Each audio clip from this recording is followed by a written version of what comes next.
Welcome to NTD China News. I'm Karen Chang. Making headlines this Monday, February 4th. How will China respond to North Korea's nuclear threat? Why Chinese leaders can't bring on true reform? And Google's chairman calls China a hacking menace. Over the weekend, fears that North Korea would conduct a nuclear test became all the more real. And as the world watches and waits, the Chinese regime says it's diplomatically concerned, but has not announced any measures to deal with its neighboring communist ally. Buried deep in the earth, the beast of nuclear conflict once again gets ready to breathe its fire. North Korea is reportedly planning an imminent nuclear test, and South Korea is asking China to step in. This screenshot was published by the South Korean news agency. They alleged it came from a North Korean television documentary. The image shows an underground testing facility.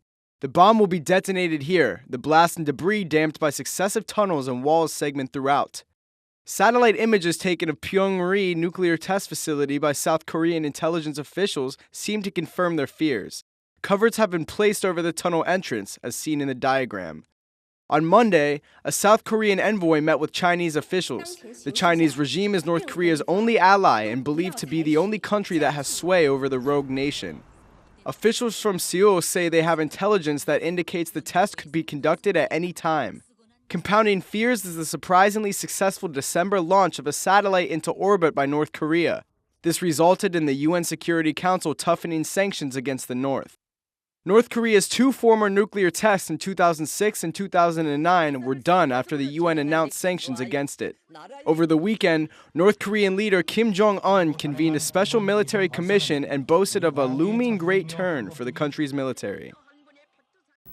On Saturday, the South China Sea played host to two Chinese warships as they carried out multi-type combat training, according to China's state media. The aim of the exercise for two of the frigates, the Yantai and the Yangcheng, was to test their helicopter wartime abilities. They located various air and sea targets and relayed their locations back to the main ship, the destroyer Qingdao. The Chinese regime says the maneuvers are routine, but this ratchets tension in the region even higher as China is engaged in heated disputes over maritime territory with Japan.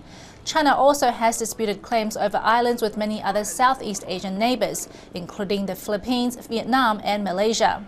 According to Xinhua, the fleet will conduct more than 20 types of exercises in maritime confrontation, law enforcement, and open sea naval commanding. Xinhua said the exercises will take place in the Yellow Sea, the East China Sea, the South China Sea, the Miyako Strait, the Bashi Channel, and seas to the east of Taiwan. Over the weekend, Chinese state-run magazine The Choushi Journal published a speech by Premier Wen Jiabao. He reiterated the need for proper governance, but the publication came more than a week after the actual speech and didn't contain everything Wen said. China's outgoing Premier Wen Jiabao has outlined a list of undertakings the Chinese regime needs to do to properly govern the country. One talked about the need for democracy, rule of law, and warned that the current concentration of power is the root cause of corruption. But the speech on January 23rd wasn't publicized until more than a week later by state-run Choushi Journal. Parts of Wen's words were also removed. This sends a strong signal to those within the Communist Party that whatever Wen Jiabao says will no longer hold any weight. Wen's words only reflect his own thoughts, like some parting words before he steps down. The delayed publication of Wen's speech follows reports last week that Chinese Communist Party chief Xi Jinping is in fact opposed to political reform. Beijing-based journalist Gao Yu analyzed a speech Xi made in December during his tour of southern China. Xi warned against the collapse of the Communist Party, saying the former Soviet Union crumbled because their ideals were shaken. Xi asserted that the party must control the military, because that's what gives the party the necessary power to stay in control. Observers have been looking to Xi Jinping as the Chinese regime faces mounting challenges both at home and abroad. So far, Xi's main response has been to crack down on corruption, but that does not equal to taking on the broader challenge of political reform. The entire system of the Communist Party is one of corruption. It completely lacks the ability to renew and regenerate, and it's come to the end of its road. The measures Xi Jinping has undertaken so far are only targeting the symptoms. In December, Xi further indicated his primary concern was safeguarding the Communist Party's hold on power when he said, quote, "Of course, we must uphold the banner of reform, but our reform is reform that keeps us moving forward on the path of socialism with Chinese characteristics." It's a stark warning for those doing business in China.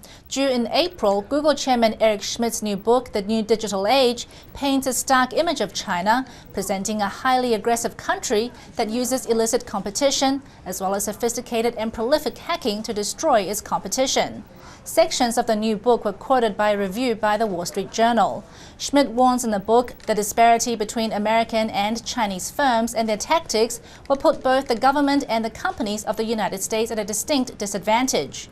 Google has been trying to make inroads into China, lured by its potential market size, but the relationship proved untenable.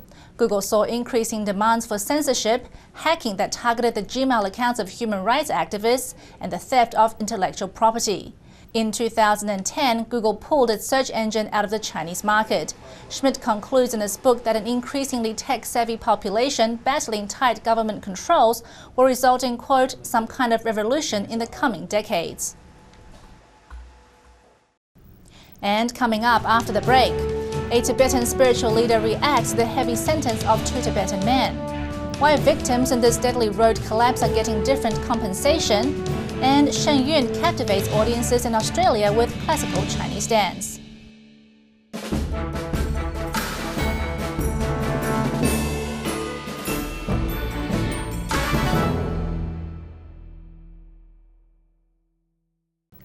And welcome back. The latest update in the story for 2 Tibetans sentenced for allegedly inciting 8 self-immolations. An influential Tibetan leader is denouncing the sentences handed down to a Tibetan monk and his nephew. A death sentence condemned. The head of the Tibetan Buddhist Kirti monastery, Kirti Rinpoche, is calling the harsh sentencing of a Tibetan monk and his nephew unjustified. Considering the facts that the charges against them, even the facts mentioned in the cases, are not factual. It is not true. So therefore, their sentences are also unjustified. Last Tuesday, a Chinese court handed down heavy sentences to 2 Tibetans accused of inciting 8 self-immolation protests. Lorang Konchok, a 40-year-old monk, was given the death sentence with a 2-year reprieve.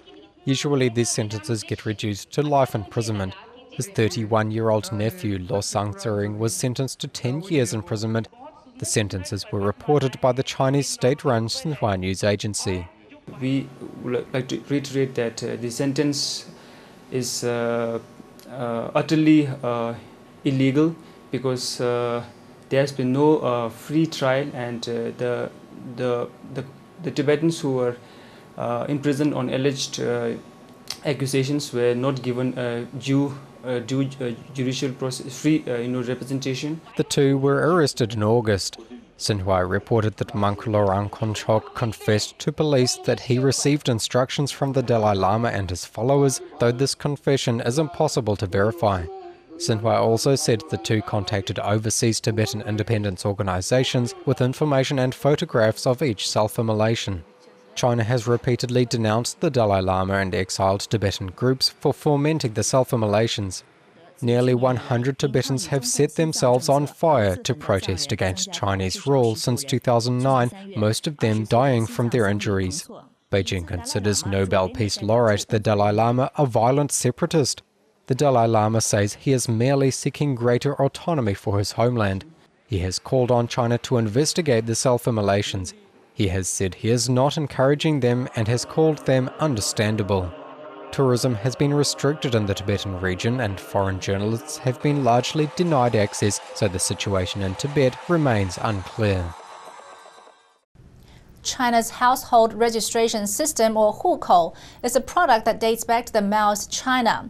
It's been widely blamed for creating mass stratification in China, and little has been done about it. An accident last Friday proved another example of how the system creates inequality.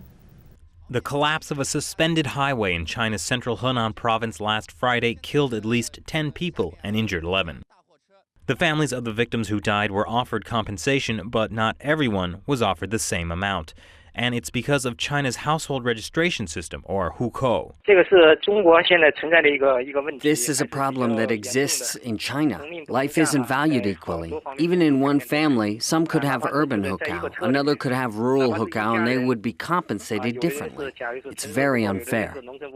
The Henan Business Daily reports that victims with an urban hukou would be paid about $64,000 in compensation. Rural residents, less than half that. And the amount of compensation didn't just depend on where the victim was from. One family member of a deceased said they initially turned down an offer on February 2nd because it was too little. The next day, authorities, in a rush to finalize the compensation, said they would receive an extra 50,000 yuan if they signed before noon. That's a bonus of $8,000. In public incidents, the government always tries to smooth things over to stop it from spreading. It's scared that victims will unite and demand justice, so they isolate the victims. Chinese citizens have been raising the cry for reform of hukou, which has increased class separation in China. The government has released reports of their intentions to reform the system. So far, though, actual changes have been rare and gradual.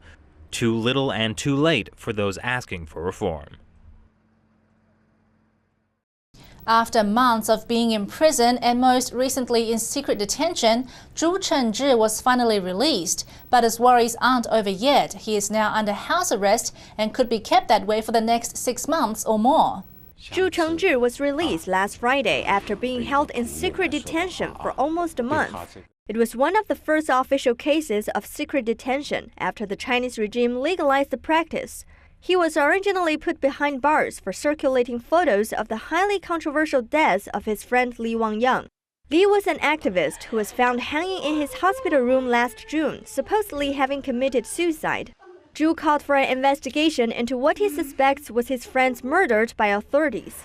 Now, Zhu has been released from secret detention, but is still under house arrest. But that hasn't changed what he plans to do.